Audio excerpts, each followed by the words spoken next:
ইতিহাসে এমন কিছু মুহূর্ত আছে যা সময়কে ছাপিয়ে যায়। এমন কিছু ভাষণ আছে যা প্রজন্মের পর প্রজন্ম ধরে মানুষের পথ দেখায়। আজ আমরা ঠিক এমনই এক ভাষণের গভীরে যাব, যা দেওয়া হয়েছিল সপ্তম শতকে, কিন্তু যার আবেদন একাবিংশ শতকেও একটুও কমেনি। দেখুন, এই ভাষণের শক্তিটা ঠিকভাবে বুঝতে হলে আমাদের প্রথমে বক্তাকে বুঝতে হবে। আর মজার ব্যাপার হলো, একজন অমুসলিম গবেষক মাইকেল এইচ হার্ট যখন ইতিহাসের সবচেয়ে প্রভাবশালী মানুষদের একটা তালিকা তৈরি করেন, তিনি নবী মোহাম্মদ সাল্লাল্লাহু আলাইহুসাল্লামকে সেই তালিকার একেবারে শীর্ষে রেখেছিলেন। হার্ট কিন্তু কোনো ধর্মীয় দৃষ্টিকোণ থেকে বিষয়টা দেখেননি। তিনি দেখেছিলেন মানবতার উপর তার কি অসম্ভব প্রভাব ছিল সেই নিরিখে। তো এখান থেকেই আমাদের মূল প্রশ্নটা আসে, সেই যে লক্ষাধিক মানুষের সামনে তিনি দাঁড়িয়েছিলেন, মানবজাতির জন্য তার শেষ সার্বজনীন বার্তাটা ঠিক কী ছিল? আর তার থেকেও বড় কথা, সেই বার্তা আজও কেন আমাদের জীবনের জন্য এত গুরুত্বপূর্ণ? আচ্ছা, তাহলে চলুন এই পুরো বিষয়টার গভীরে যাওয়া যাক। আমরা কয়েকটা ধাপে বিষয়টা বুঝার চেষ্টা করব। এর ঐতিহাসিক প্রেক্ষাপট থেকে শুরু করে এর মূল শিক্ষা আর এর কালজয়ী প্রভাব, সব কিছুই আমরা দেখব। তো ভাষণের গভীরে যাওয়ার আগে চলুন প্রথমে বোঝার চেষ্টা করি, যিনি এই ভাষণটা দিচ্ছেন তিনি কে, কি তাকে এতটা প্রভাবশালী করে তুলেছিল। দেখুন, হার্টের এই যে র্যাঙ্কিং, এটা কিন্তু কোনো আবেগের বশে করা না। তিনি মেপেছিলেন মানবাধিকার, সমাজে সাম্য প্রতিষ্ঠা আর নারীর ক্ষমতায়নের মতো বিষয়ে কার কতটা বাস্তব প্রভাব ছিল। এই সার্বজনীন মূল্যবোধগুলোই তার শেষ ভাষণের প্রত্যেকটা শব্দকে একটা অসাধারণ ওজন দিয়েছে। আচ্ছা, চলুন এবার একটু সময় ধরে পিছিয়ে যাই একেবারে সপ্তম শতাব্দীর আরবে। আমরা চেষ্টা করি সেই মুহূর্তটা কল্পনা করার, যখন এই ঐতিহাসিক ভাষণটি দেওয়া হচ্ছিল। এখানে একটা বেশ মজার তথ্য আছে। আমরা এটাকে বিদায় হজ নামেই চিনি, কিন্তু এটা ছিল নবীর জীবনে করা প্রথম এবং একমাত্র হজ। আসলে তিনি বুঝতে পেরেছিলেন যে এটাই হয়তো তার শেষ যাত্রা হবে, আর সেই অনুভূতি থেকেই এই নামটা এসেছে। এই পুরো ঘটনার প্রেক্ষাপটটা বুঝতে এই টাইম লাইনটা আমাদের খুব সাহায্য করবে। দেখুন, মক্কা বিজয়ের প্রায় 2 বছর পর 10ম হিজরির 9 জিলহজ পবিত্র আরাফাতের ময়দানে এই ঐতিহাসিক ভাষণটি দেওয়া হয়েছিল।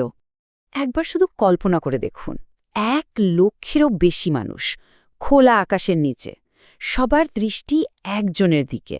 তার প্রতিটা শব্দ শোনার জন্য সবাই অধীর। শুধুই বিশাল সমাবেশটাই কিন্তু বলে দেয় যে বার্তাটা আসতে চলেছে সেটা কতটা গুরুত্বপূর্ণ ছিল।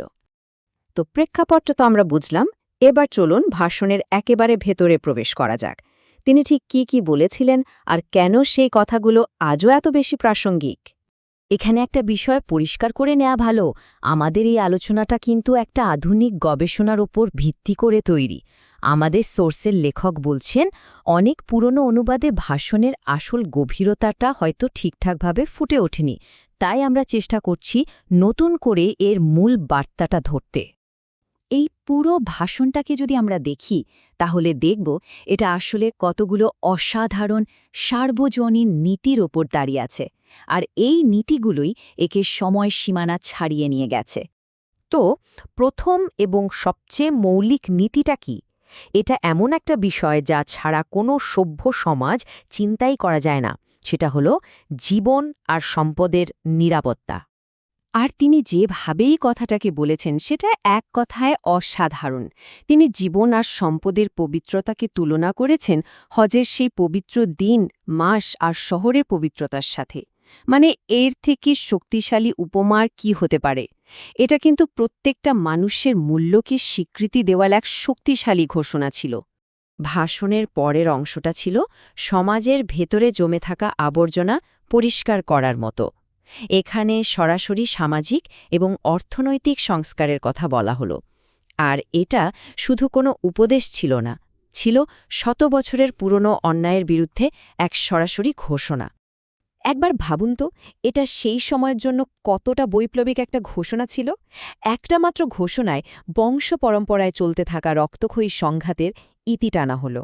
আর সেই যে সুদভিত্তিক ব্যবস্থা যা গরিবকে আরও গরিব বানাত, সেটার মূলে কুঠারাঘাত করা হল। এটা ছিল আক্ষরিক অর্থে সমাজের একটা রিসেট বাটন। সমাজের অর্ধেক হল নারী। তাদের কথা কি বাদ যেতে পারে? না, ভাষণের অন্যতম গুরুত্বপূর্ণ একটা অংশই ছিল নারীর অধিকার আর মর্যাদা নিয়ে। আর এই বার্তাটা ছিল একদম পরিষ্কার। এই জায়গাটায় ভাবনার পরিবর্তনটা খেয়াল করার মতো। নারীকে এখানেই শুধু একজন সামাজিক সদস্য হিসেবে দেখা হচ্ছে না, বরং বলা হচ্ছে তারা ঈশ্বরের পক্ষ থেকে এক পবিত্র আমানত বা ট্রাস্ট। এই একটা শব্দই কিন্তু সমাজের নারীর অবস্থানকে সম্মান আর দায়িত্বের এক নতুন উচ্চতায় নিয়ে যায়। ভাষণের একেবারে শেষে তিনি ভবিষ্যতের দিকে তাকালেন। তিনি চলে যাওয়ার পর এই বিশাল জনসমুদ্র, এই উম্মা কিভাবে চলবে, তাদের পথ দেখাবে কে, সেই দিক নির্দেশনাও তিনি দিয়ে গেলেন। আর সেই পথ নির্দেশনাটা কি? একটাই জিনিস, আল্লাহর কিতাব। তিনি বললেন, এটাকে আঁকড়ে ধরে থাকলে আর কোনো দিনও পথ হারানোর ভয় থাকবে না। এটাই হল ভবিষ্যৎ প্রজন্মের জন্য রেখে যাওয়া এক চিরস্থায়ী কম্পাস। তো এতক্ষণ আমরা ভাষণের খুঁটিনাটি বিষয়গুলো দেখলাম। চলুন এবার একটু জুম আউট করে এর দীর্ঘস্থায়ী প্রভাবটা দেখি। এই কথাগুলোর আসল উত্তরাধিকার কি? এই ভাষণের আবেদনটা কিন্তু এখানেই শেষ হয়ে যায়নি। এটা আজও গবেষকদের, চিন্তাবিদদের অনুপ্রাণিত করে চলেছে, ঠিক যেমনটা আমাদের এই আলোচনার সোর্সের লেখককেও করেছে। এটা যেন একটা জীবন্ত ঝর্ণা, যা থেকে জ্ঞান আর অনুপ্রেরণার ধারা শত শত বছর ধরে বয়ে চলেছে। তাহলে সবকিছু মিলিয়ে যদি আমরা দেখি এই ভাষণটা আসলে কি, এটা হলো মানবাধিকারের এক কালজয়ী সনদ।